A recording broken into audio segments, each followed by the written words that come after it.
Hey neighbor, welcome back to Beyond ARTV. My name is John and it's time for another episode of The Think Tank. Today's topic is music streaming, and more specifically, questionable methods that are being used by fans, stans, and sometimes even being encouraged by the artist themselves in order to gain the chart system. Now, of course, there are multiple charts out there in the United States, but the most relevant one is the Billboard Hot 100 or the Billboard 200, the album and singles charts. Now, these charts have both been around for quite some time. They've ranked music since the 1950s, and in that time, starting with 1991, my year of birth, coincidentally, they started the SoundScan era, which started tracking individual song and album sales. Now, there's been a lot of methods that have been utilized between 1991 to the early 2000s, including some bands being like, hey, go to your local FYE or Best Buy and put our album in front of everybody else's so that they see ours and buy ours. But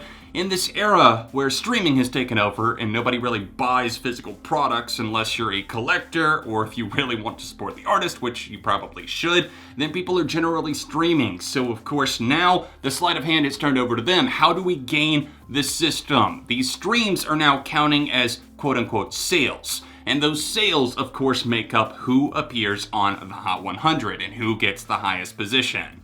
Now, there's been a lot of controversy surrounding some big names, including BTS, Justin Bieber, One Direction, Ariana Grande, and many more. Really, anybody who has a fan base who are willing to go above and beyond, emphasis on beyond, because I think it's stepping over some lines, will do that and can do that and have done that many times. They will go to the length of getting a VPN to set it in a different country so that, hey, I'm from the United States, but I want this to chart higher in the UK, so I will look like I'm streaming it on Spotify or Apple Music in that country. That, of course, is wrong, an illegal move on so many different levels, and of course, it's kind of gaming the system once again, cheating your numbers, and I think J. Cole kind of prolifically or not put this in his song, his verse on A Lot, 21 Savage, saying that some people are faking their streams, some people make it for the memes, some people are out there actually doing it. And yeah, some people are faking their streams. And of course, the reason why I think a lot of people probably clicked on this video today is Justin Bieber. He retweeted and reposted something that showed fans kind of a breakdown method on how to get Yummy to #1. That was his big comeback single, and I think the song is garbage, but that is beside the point today. I think the overall emphasis is, of course, an artist promoting something illegal and then deleting it pretty quickly. That looks a little bit shady, dude. And Bieber has done so many shady things in the past, I don't know, 5 to 10 or really his entire career years.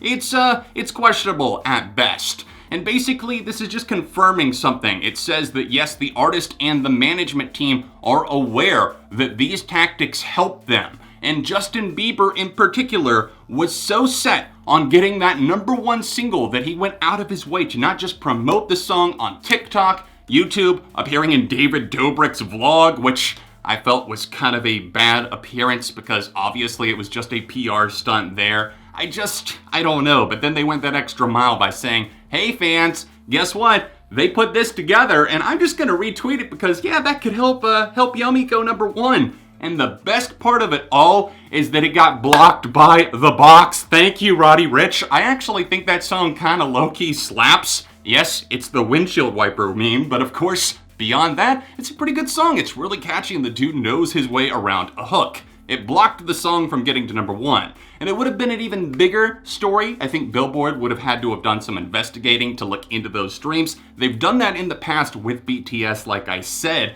But of course here, it becomes a little bit different because you're looking at somebody, especially in the United States, who is so well known, not to say that BTS aren't, but Bieber in particular, an established artist, really putting himself out there and saying, yes, I need this so desperately that I want my fans to cheat the system.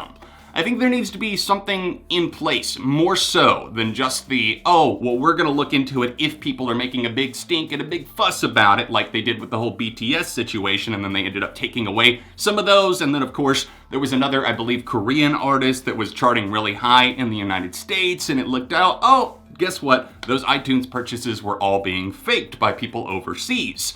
It's just one of countless stories that are going to start popping up like this, because if you give somebody something, it's never good for all that long, people are going to start taking advantage of and finding ways to scheme the system. So that's why I feel that something needs to be put in place to stop this from really happening. We need to look and see, are these legitimate streams? Is this actually coming from somewhere, or is there something that's being put in place so that they can't even tell? The VPN situation is kind of complicated. So I would love to know what you guys think about this entire thing. Obviously, I'm happy that Justin Bieber didn't get the #1 single. I'm happy that the box beat it, and it kind of is a little slap to his face. He put out that tweet congratulating Roddy Ricch, but we all know what that actually is. I saw somebody comment and say it's like the smiling face emoji, the mask over the tears under it, the anger, and that's exactly what Justin Bieber is right now. He's very salty about this, and you can tell he wanted that #1 so badly. And then Roddy Ricch, obviously in good nature, I think tweeted out and said that go stream Yummy by Justin Bieber,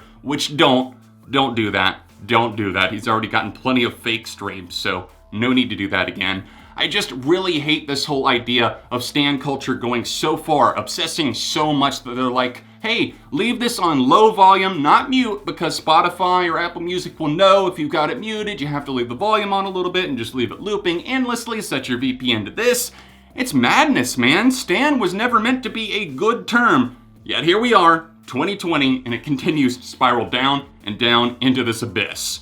Anyways, guys, let me know your thoughts on this situation, not just Justin Bieber, but what do you think about the whole fake streams thing? Is it something that you find very concerning, whether that be BTS, Ariana fans, whoever it is that have been accused of doing this in the past? I mean, a listening party is one thing to go support the artist, but just basically organizing to sit there and loop something for hours on end when you're not even really listening to it, that's weird to me. And it's also weird when people buy like 8 copies of an album to support the artist, which doesn't make sense to me either, but it is what it is at the end of the day. Thank you guys so much for tuning into this video. Please drop a like on it and subscribe if you happen to be new. Join the neighborhood today. And other than that, you can catch up on a couple of recent videos, including my roast of Yummy right over here, and I'll see you soon for more right here on Beyond ARTV.